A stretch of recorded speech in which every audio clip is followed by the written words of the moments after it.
So hello everyone, इस video में हम स्टाई पढ़ने वाले हैं और स्टाई की होम्योपैथिक मेडिसिन भी पढ़ेंगे। एक स्टाई जो होता है एक्यूट पेनफुल रेड बम्प होता है जो आईलिड पे हो जाता है, ठीक है। इसे हम हॉर्डियोलम भी कहते हैं। ये बेसिकली आईलिड के पास ही होगा या आईलिड के अंदर की तरफ होगा।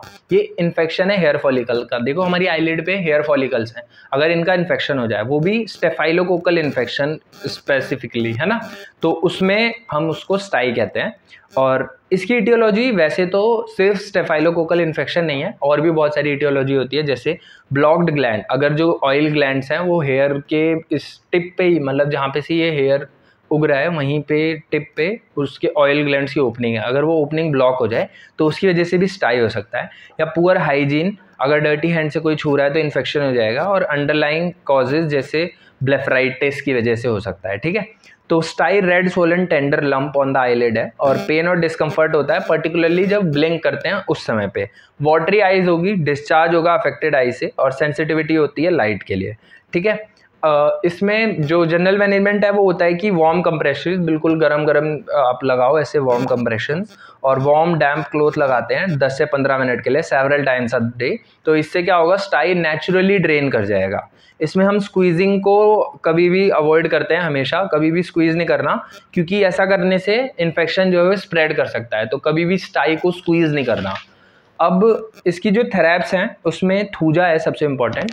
थूजा में आईग्लिट्स एग्लूटिनेटेड एट नाइट और ड्राई स्केली ऑन एजेस। तो नाइट में एग्लूटिनेशन इसका सबसे इंपॉर्टेंट है, क्योंकि अभी जब हम आर्जेंटम नाइट्रिकम देखेंगे तो उसमें था दिन में, है ना। Then dry scaly on edges, tie and tarsal tumour, chalazia, thick hard knots like small condylomata after staphysagria partially cures but partially ameliorate but does not cure, ठीक है। अगर स्टेफिसेग्रिया ने पार्शियली क्योर किया है तो उसके बाद आप थूजा दे सकते हो, अगर एग्लूटिनेशन है नाइट में और किसी को स्टाई हो रखा है। अब नेक्स्ट जो रेमेडी है वो आप समझ ही गए होंगे, स्टेफिसेग्रिया। स्टेफिसेग्रिया में देखो स्टाइज, चलेजिया ऑन लिड्स और अपर लिड्स, ठीक है। तो अपर लिड्स पे है इसमें, है ना, स्टाई वन आफ्टर अनदर। इनके बाद जो इसका स्पेसिफिक है वो है लिविंग हार्ड नोडिसिटीज। जब वो सही हो जाएगी तो हार्ड नोडिसिटी छोड़ जाएगी, और ऐसा कोनियम और थूजा में भी होता है। एंड रिकरेंट स्टाइज के केसेस में हम स्टेफिसेग्रिया देते हैं। रिकरेंट के लिए देखो देते स्टेफिसेग्रिया हैं, और अगर किसी को रिकरेंट स्टाइज हो रहा हो और अगर हमें रिकरेंस को रोकना है तो हम एपिस देते हैं, ठीक है। अभी जब हम एपिस पढ़ेंगे तो वो भी देखेंगे। अगली जो मेडिसिन है वो कोनियम। कोनियम में भी क्या है कि सुपरफिशियल इन्फ्लेमेशन है, फाइलेक्टुलम, कंजक्टिवाइटिस और केरेटाइटिस का, और aversion to light without inflammation of the eyes है, एनलार्ज ग्लैंड्स हैं, तो इनमें हम कोनियम दे सकते हैं। अगली जो है वो है एपिस। एपिस क्या करती है, प्रिवेंट करती है रिकरेंस ऑफ स्टाइज को।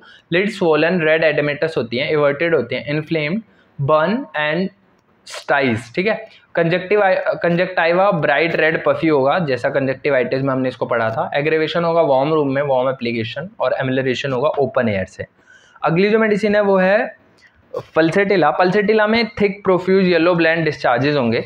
स्टाई में से जो बाद में डिस्चार्ज निकलेगा ना वो थिक प्रोफ्यूज येलो ब्लैंड हो अगर तो। और लिड्स इन्फ्लेम्ड एग्लूटिनेटेड स्टाइज।